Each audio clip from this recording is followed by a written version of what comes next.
Makurukota enyose. Ini ndakamira pano ndinonzi Tinashe Mutasa. Ndiri mwana wa Clever George Bedroom Mutasa. Ndauya pano nenyaya yedu iri against Sadangarembwa, David Dangarembwa. Chimiro chenyaya iyi yakamira yakadai. Ndechenyaya yestendi ya baba mkuru wangu Rudisha Mutasa wakasoshaika nguva yapfuura mumashure.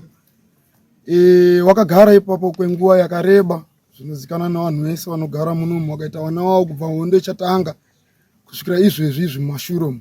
Ndo pakatanga kunetsana na baba wangu inini wachiri vapenyu Clever George Mutasa. Wachinetsana nenyaya yepastendi paigara baba mukuru. Iyo Sadangarembwa waiuya vachiti izvoni pemawa kutema miti apa chakabudisa nyaya yanga iri nyaya yepastendi. Maikuru wabvapo baba mukuru washaika wakaenda kunogara kumba kwavo kwaMuchirahondo.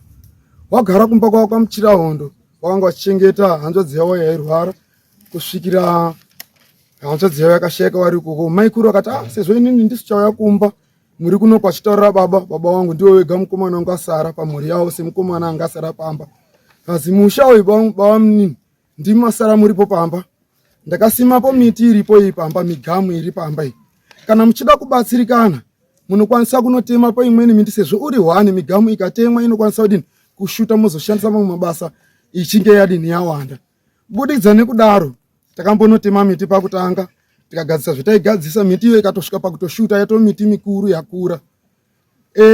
Budikidza nekudaro Sadangarembwa wakazototi papa mberi mumashure makore ari mumashure mawakauya wachitoti misa wachiti iwewe uri kutema miti apa sei? Ndikati ini ndiri kutema miti apa pastendi pababa mukuru wedu. Ndakapiwa mvumo na maikuru zvichizi sezvo muri kunoku ndo ndisi panapa unofanira kusombotasa pamba, kana mune miti munoda kushandisa mune muchienda pamba muchinoshandisa.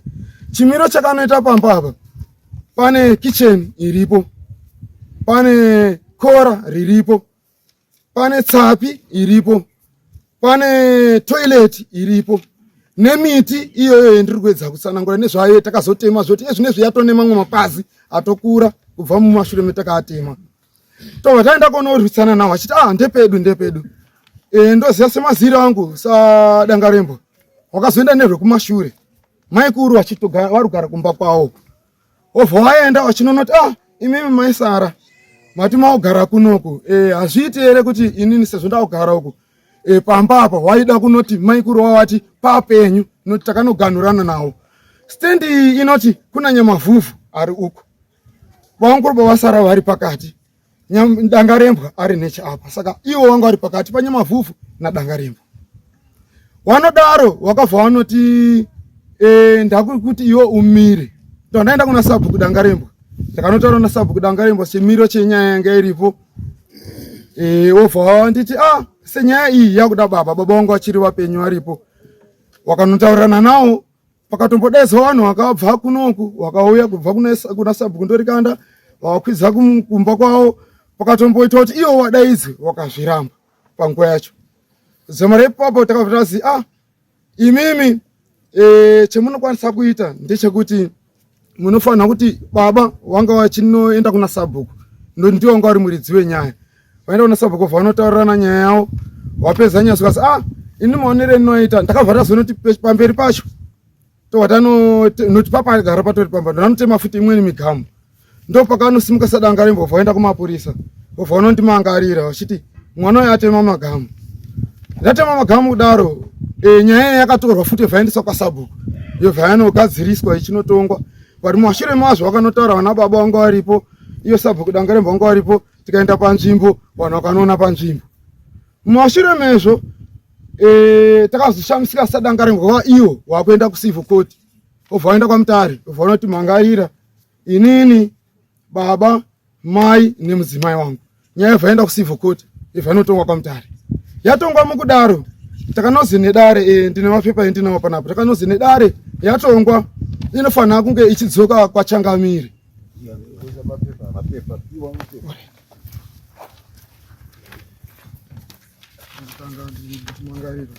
Ndakazoya mashure macho ndiri nomboro nasabhuku angari papangacho nababa wacho.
mamwe mapepa asira. Pana mamwe mapepa asira.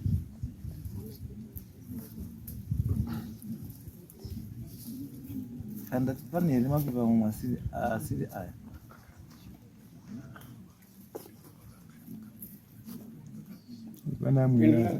Inini kwendiri ndonga ndiwo yega handina mamweni akasiyana neaya. Because what zvandoda ndizive ka. Because pane zvinhu zvandataura zvandaona true. Zvisina kundiitira clear. Chekutanga ndechekuti 1 mataura nyaya yekuti pane surviving spouse.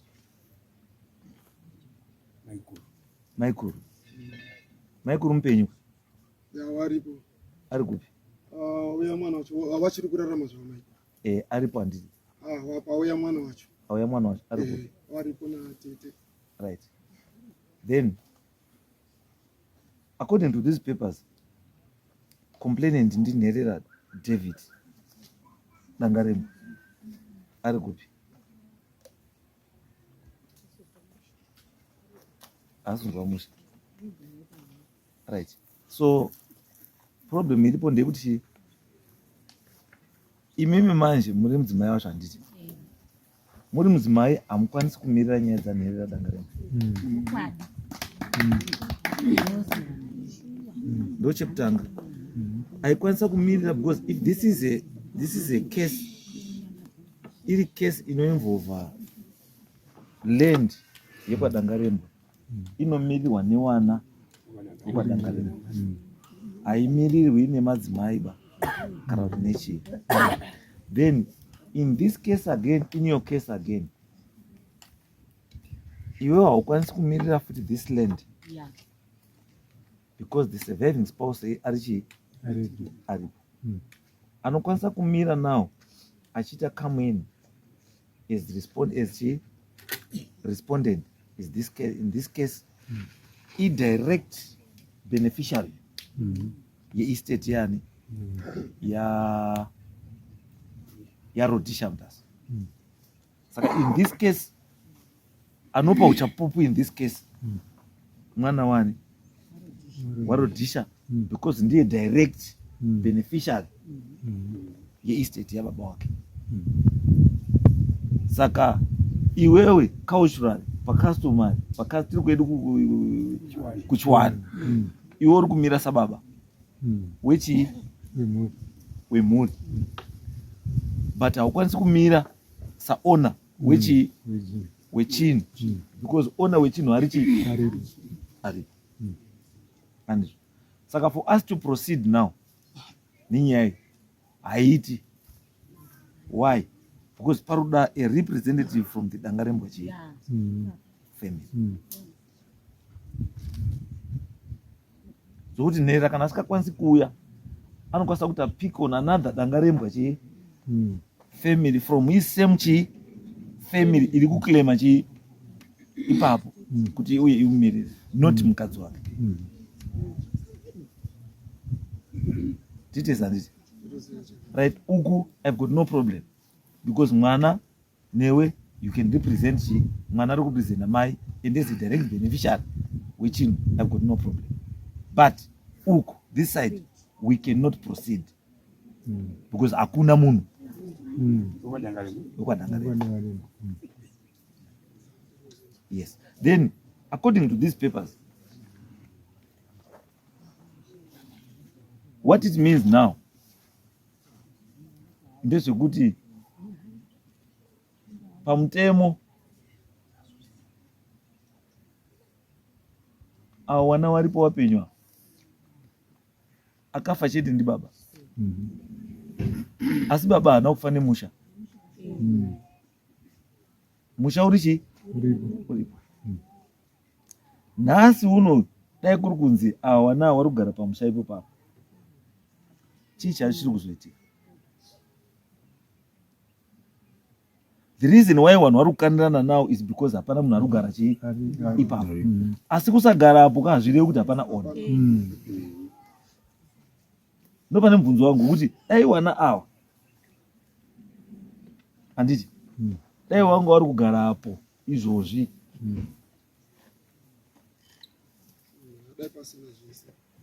kana kuti alright 9 nhasi mai abva kwamuchirawo ndowati anonda kudzoka pai pastand pangu obva adzoka anobviswa nani because ndongobvunza for interest sake akambopa Rudisha ipapo kugarepo ndiani ndisabhuku ani sabhuku Dangarembwa ndiko meaning kuti kana sabhuku Dangarembwa ari akapa Rudisha ipapo pekugara ka it means kuti everything was done above board. Saka nzvimbo ndeyani ndeya Rudisha because akapiwa nani nasabhuku Dangarembwa. Dai yanga iri issue yekuti parutawa kunzi Dangarembwa akarendesa munzvimbo kuna Mutasa zvaimeka chii sense because zvekuti tipedze nguva zvatiri kuita izvi nenyaya dzakaita senge idzi guys handisi kuona pamwe pacho panongoda kuti vanhu mugare pasi kongotaurirana kokuwirirana nyaya yotodii nyaya yotopera. Are you telling me that Dangarembwa family today can stand up ichiti da kubvisa chi ida kubvisa wana mwana wayo akaya chida kuakapamba? Then if they cannot do that it means kuti handi pawo. But if they can do it and taura kuchona kuti vari kuzviita based on what? Because pane issue yechi ye-ownership now yekuti vari kugarapo ndepawo here ponzi yes kana parozi yes nyaya yapera. Asi kana paine ari kuti handi pawo pakuda manje kuti papruvhiwe kuti ari kuti hapasi pawo havasi pawo pakudii. Because nyaya ikuona ndakaita sehangu kuona kwandikuita ndepekuti umese vanhu vese vari kukuzvipinza mukati menyaya maite vadiki kunyaya because Rudisha akapiwa nzvimbo yacho nasabhuku Dangarembwa akamupa wacho wakafa wese. Pane here documentary evidence iripo iri kutswa based on kuti apa pakanyorwa nasabhuku Dangarembwa apo kuti ndakupa kuti ugara apa temporary wozobva hapana. Chiripo the only evidence that is there ndeyekuti pane matongo aripo nemagamu nechii zviripo ndo zviri kurakidzwa kuti papa ine settlement apa. The next question which was settlement yanga iri apa ndepa yanga iri yani matongo ani was matongo aningi because right now I think some of the news of this is really misdirected.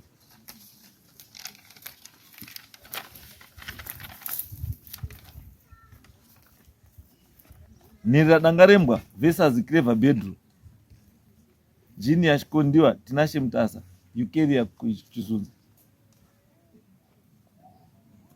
You cannot be a respondent. And it kune chinhu chemuridzi achiri mupenyu.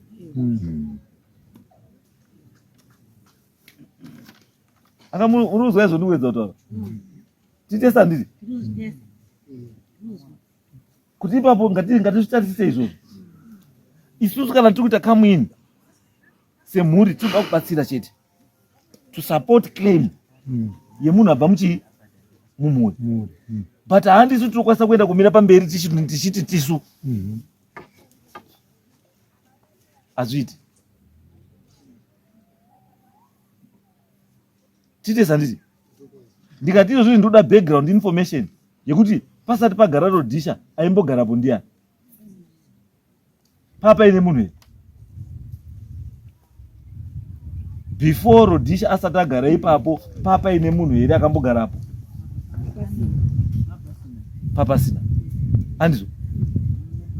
So it means kuti there's no one who can claim kuti Rudisha akaikogara panzvimbo pangu titesa nditi because dai papa ine umwe munhu akanga aripo before arikutaura kuti aiwa Rudisha akaikogara apa asi papa ari pangu wobva aburitsa chii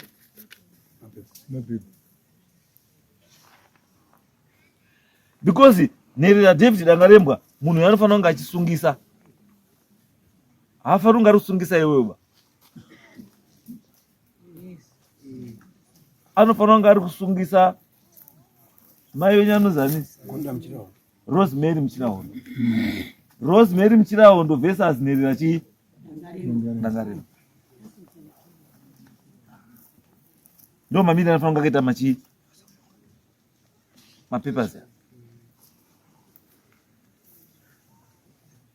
I think munozwa point ndinoudza kutaura kuti imimi family ya Tinashe, you are coming in to defend chinhu chemhuri, but you are not the owners yechinhu. Maowners yechinhu awari apa nani namai wako, ndio maowners yechinhu. Saka wanodirector what should happen, kana zvinofanira kusvika kuita panzvimbo ipapo ndeawa namai wake. And at the moment, according to law, the surviving spouse ndiye muridzi wechii weestate yemurume wani wake, meaning kuti musha iwowo muridzi wemusha ndiani? Ndi Rosemary Muchirahondo. Rosemary Muchirahondo akafa, the estate then is then declared kuti pane nechi then is shared equally amongst chi wana wa Rosemary na Rhodesia Mutasa, ndio my direct beneficiary. Anzo titeza nditi ndo chiwano chatutula nezvacho ichi. Saka ndosanda kuti nini my problem iri pekuti I'm trying to get ndoroti Dangarembwa apa apinda papi, because kana aine imwe agreement yakaitwa, because inokwanisa kunge iri issue yekuti Dangarembwa anotaura kuti land yanga iri yangu isati yapiwani Rhodesia, but then that has to be proved now. Zvakuda chi documentary evidence yekuti mapepa akanyorwa kunzi land iyi yanga iri paDangarembwa, yanga iri yani, yanga iri yaDangarembwa. Ende pakuda futi sabhuku ani Dangarembwa kuti approve kuti sei sabhuku Dangarembwa wakaenda kupa Rhodesia pa land yawaiziva kuti haisiri ya pane ndeya Dangarembwa. Because kuti musiye munhu achiwaka ipapo, achiwaka toilet, achiwaka kitchen, achiwaka house, apedza muhouse imomo wozvara mwana 1, wozvara mwana 2, wozvara mwana 3, wozvara mwana 4, wozvara mwana 5, wozofa, wobva achemerwa futi mupi imomo, then wamatanga kuclaima kuti pasi papo. No, something is not right somewhere. Let's go back tigadzise chi chinhu ichochi tonoti tiri kunesa ndechipi, then tobatsirana. But this thing chiri kuda vanhu kutaurirana nekungonzwisisana pasina kuendesana kupi, pasina kuendesana mumatare. Matare haasiri necessary apo, chirungoda apa kungogara apa uya apa kototaurirana chinhu chotodii chotowira. As of now mamiro zvakaita izvozvi unless proven otherwise, handiti until proven chi otherwise, pamusha ndepani? Ndepa Rosemary Muchirahondo nemhuri yake. Ari kupikisa izvozvo manje wochizouya kupi kudare wochipikisa kuti pamba hapasi pani pa Rosemary Muchirahondo nemhuri yake. Achiuya wochiuya nechi nehwimbowo rokurakidza kuti izvi ndio zvinorakidza kuti hapasiri pani.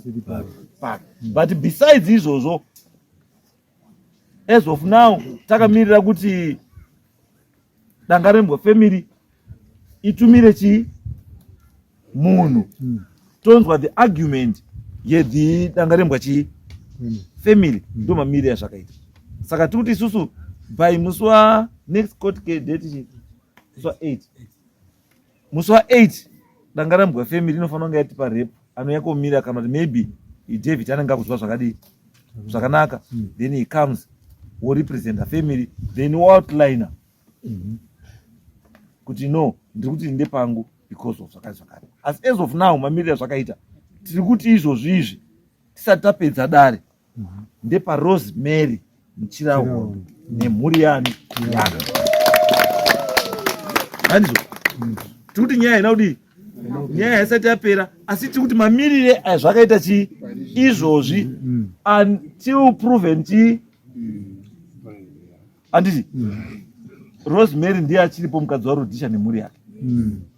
Then Dangarembwa vanochiuya votitaurirawo saidi ravo kuti no, hapasi pavo because of saka chakataka. Then tochiona kuti mhuri dzichaiwe mushandishi.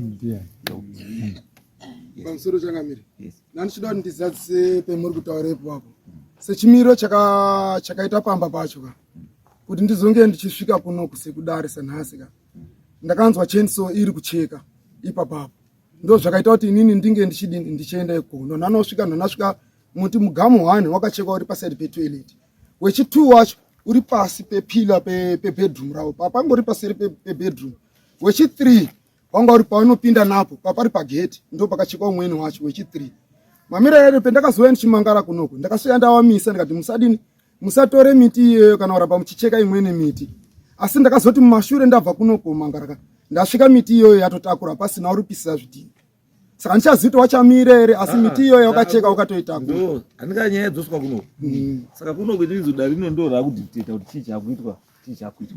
Saka isiti kuti hapana muti uchachekwa kuti imide kubva izvozvi hamuna muti uchachekwa. Mukangonzwa paine munhu ari kucheka miti motitaura kuti pane munhu ari kucheka miti. But for now all activities frozen kusvikira nyaya ita sei yapera. And next case